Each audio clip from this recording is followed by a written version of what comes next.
আসসালামু আলাইকুম। সম্মানিত দর্শক শ্রোতা, আশা করি সকলেই ভালো আছেন, সুস্থ আছেন। দর্শক বন্ধুরা, প্রিয় ধান চাষি ভাইরা, আমাদের আজকের এই ভিডিওতে আপনাকে স্বাগতম।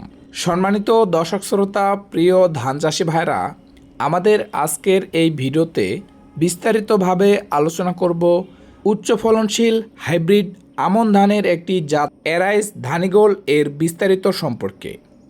দর্শক বন্ধুরা, আর কথা না বাড়িয়ে চলুন বিস্তারিতভাবে আলোচনা শুরু করা যাক। আলোচনা শুরু করার আগে আপনারা যারা কৃষিকে ভালোবাসেন, কৃষি কাজের সাথে সম্পৃক্ত আছেন, তাদের কাছে একটাই রিকোয়েস্ট থাকবে, আমাদের চ্যানেলটি সাবস্ক্রাইব করে আমাদের পাশে থাকুন। এরাইস ধানিগোল এটি একটি উচ্চ ফলনশীল হাইব্রিড আমন ধানের জাত। দর্শক বন্ধুরা, ইতিমধ্যেই আপনারা অনেকেই এরাইস ধানিগোল এই জাত সম্পর্কে পরিচিত এবং অনেকেই এই জাতটি চাষ করে মোটামুটি ভালো ফলন পেয়েছেন। দর্শক বন্ধুরা, সেই সাথে এখনও অনেক চাষি ভাই রয়েছে যারা এরাইস ধানিগোল এই জাতটি সম্পর্কে বিস্তারিতভাবে জানেন না। দর্শক বন্ধুরা, তাহলে চলুন এরাইস ধানিগোল এই জাতটি সম্পর্কে বিস্তারিতভাবে জেনে নেওয়া যাক। এরাইস ধানিগোল এ জাতের জীবনকাল প্রায় 125 থেকে 130 দিনের মধ্যে সম্পূর্ণ হয়ে থাকে। এ জাতটির ফলন অন্যান্য উচ্চ ফলনশীল জাতের তুলনায় প্রায় 20 থেকে 25% বেশি হয়ে থাকে। অনুকূল ব্যবস্থাপনায় এ জাতের হেক্টর প্রতি ফলন প্রায় 6 থেকে 7 টন পর্যন্ত হয়ে থাকে।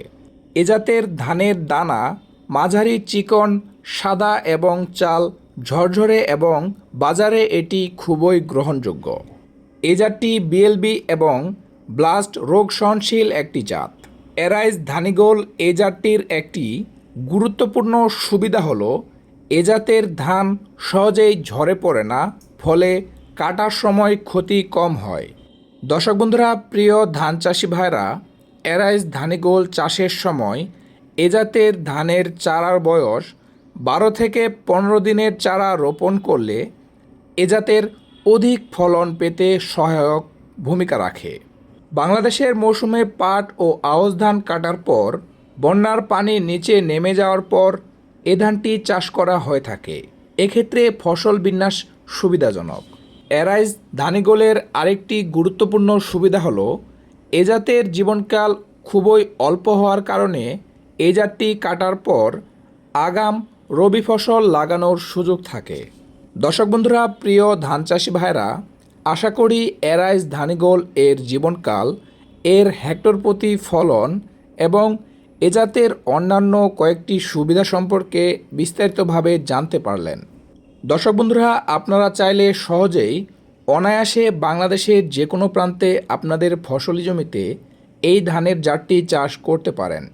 সেই সাথে যে কোনো ধানের বীজ পেতে আমাদের সাথে যোগাযোগ করতে পারেন। সম্মানিত দর্শক শ্রোতা, আমাদের আজকের এই ভিডিওটি এ পর্যন্তই। এতক্ষণ ধৈর্য সহকারে আমাদের সাথে থাকার জন্য অসংখ্য ধন্যবাদ। ভালো থাকবেন, সুস্থ থাকবেন। দেখা হবে, কথা হবে নতুন কোনো বিষয়ে, নতুন কোনো ভিডিও নিয়ে। আল্লাহ হাফেজ, আসসালামু আলাইকুম।